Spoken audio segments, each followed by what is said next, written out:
حکیم اختر صاحب رحمہ اللہ تعالیٰ فرمایا کرتے تھے کہ بادشاہ ہمیشہ قبضہ کس پہ کرتے ہیں؟ بادشاہوں پہ. فرمایا کہ دل جو ہے یہ پورے جسم کا بادشاہ ہے. دل کیا ہے؟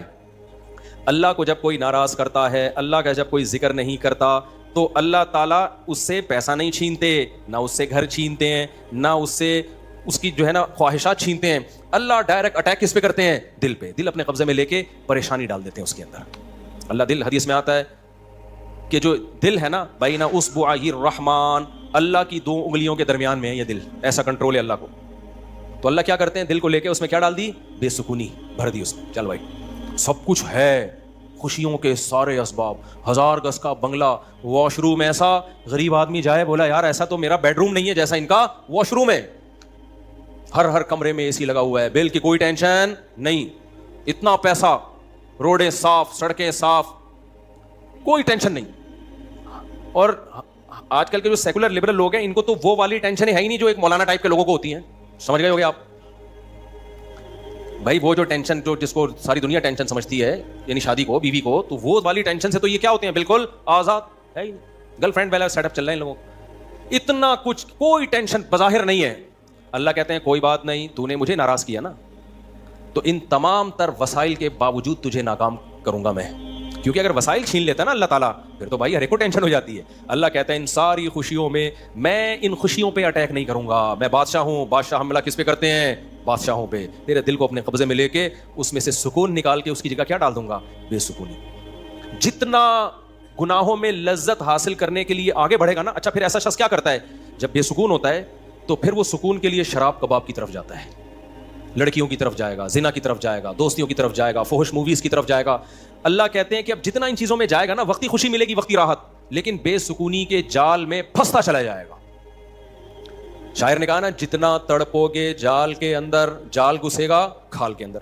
پرندہ جال میں جب پھنس جائے تو ایک طریقہ تو ہو سکتا ہے آزاد ہونے کا کہ ہلے نہیں, اور جب مالک آئے جال کو ہٹائے تو اس وقت آنکھ بچا کے نکل جائے, شاید 1% چانس ہو. لیکن اگر وہ ہلنا شروع کر دے تو جال لپٹتا چلا جائے گا کہ نہیں چلا جائے گا؟ دیکھو مچھلی جب کانٹے پہ منہ مارتی ہے, اس کے پاس اس وقت آپشن ہوتا ہے کہ ہل نہیں, بڑے آرام سے کسی طریقے سے واپس, شاید 1% چانس ہو, لیکن ہلے گی تو اوپر بیٹھا ہوا آدمی سمجھ جاتا ہے کہ شکار اس میں پھنس گیا ہے. ہلنے سے پتہ چلتا ہے, زور لگانے سے, پھر وہ کھینچتا ہے. تو جتنا پیچھے زور لگائے گی کانٹا اتنا زیادہ اندر گھسے گا. تو نافرمان کیا کرتا ہے؟ وہ سکون کے لیے فحش فلموں کا سہارا لیتا ہے, وہ لڑکیوں کا سہارا لیتا ہے, وہ نشے کا سہارا لیتا ہے, شراب کباب کا سہارا لیتا ہے. اللہ کہتے ہیں میں نے تجھے کہا تھا کہ تو شریعت پہ نہیں چلے گا, مجھے یاد نہیں کرے گا, بے سکونی میں جائے گا. تو کمبخت اس بے سکونی کے علاج میں اور زیادہ بے سکونی کے اسباب اختیار کر رہا ہے. اللہ دوبارہ اس کا دل ہاتھ میں لے کے جتنا پہلے بے سکونی ڈالی تھی نا, وہ بے سکونی اور زیادہ ڈال دیتے ہیں اس میں. سمجھتے ہو کہ نہیں سمجھتے ہو؟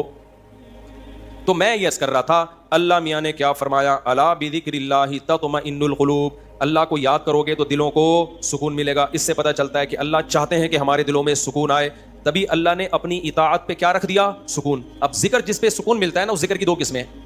کتنی قسمیں بھائی؟ 2. کچھ کام نہ کرنا یہ بھی ذکر ہے, ذکر کہتے ہیں یاد رکھنے کو, اور کچھ کام کرنا یہ بھی کیا ہے؟ ذکر. ذکر یاد, عربی میں ذکر کا مطلب کیا ہے؟ یاد. کہتے ہیں تذکرہ کیا ہے اس نے, یہ تذکرہ ذکر سے ہی نکلا ہے. کہتے ہیں نا فلاں آدمی آپ کا تذکرہ کر رہا تھا, آپ کا ذکر خیر کر رہا تھا, اس کا مطلب غیبت کر رہا تھا. آج کل مطلب یہی ہوتا ہے اس کا, کوئی کہنا آپ کو یاد کر رہا تھا, اس کا مطلب برائی نہیں کر رہا ہوگا. اچھائی آج کل مارکیٹ میں, اچھائی بیان کرنے والے شارٹ ہیں مارکیٹ میں. تو ذکر کا مطلب کیا ہے بھائی؟ یاد رکھنا. تو اللہ کہتے ہیں جو اللہ کو یاد رکھتے ہیں ان کے دلوں میں کیا پیدا ہوتا ہے؟ سکون. اور اللہ نے کہا الا, خبردار. یہ اللہ کا لفظ تنبیہ کر رہا ہے کہ اس بارے میں دوسری رپورٹیں بھی ہیں. کچھ لوگ کہتے ہیں اس کام سے سکون ملتا ہے, کچھ کہتے ہیں اس سے سکون. اللہ کہتے ہیں الا, خبردار, کسی کی باتوں میں آنے کی کوشش مت کرنا. یہ اللہ کا لفظ جو ہے نا, یہ اس لیے لگا دیا, خبردار, یہ ساری فیک نیوز ہیں, یہ سب پروپیگنڈا ہے. دل میرے ہاتھ میں ہے تو سکون بھی کس کے ہاتھ میں ہوگا؟ میں جو چاہوں اس میں ڈال دوں. سکون ایک ایسی چیز ہے اپنے اختیار سے کبھی آتی نہیں ہے. آپ خوش رہنے کی کوشش کرو تو تھوڑا سا کچھ اسباب اختیار کر لو گے, اس سے زیادہ نہیں ہوگا. جن لوگوں نے خوش رہنے پر کتابیں لکھی ہے نا, ان میں بہت سے خودکشی کر کے مرے ہیں. سمجھ رہے ہو؟ کتابیں لکھ گئے کہ خوش ایسے رہتے ہیں. کتاب لکھ کے جب وہ چلی نہیں مارکیٹ میں تو اسی سے ڈپریشن میں چلے گئے. وہ یار یہ چل کیوں نہیں تھی مارکیٹ میں, کیا خیال ہے بھائی, یہ بک کیوں نہیں رہی, اتنی محنت سے ہم نے لکھی ہے, اسی سے کیا ہو گئی ان کو؟ ڈپریشن ہو گئی. خوشی پہ ورک شاپ کرنی تھی, پبلک ہی نہیں آئی, اسی سے ٹینشن میں چلے گئے. یار پبلک تو ہے ہی نہیں, سارے پیسے ضائع ہو گئے, تو وغیرہ بہت سارے مسائل ہیں لوگوں کے ساتھ بھائی, سب کے ساتھ ہی ہوتے ہیں. تو اللہ میاں نے کہا کہ یہ دل کسی موٹیویشنل اسپیکر کے ہاتھ میں نہیں ہے. آج کل گورے بہت ورکشاپس کروا رہے ہیں نا, خوش رہنا خوش رہنا.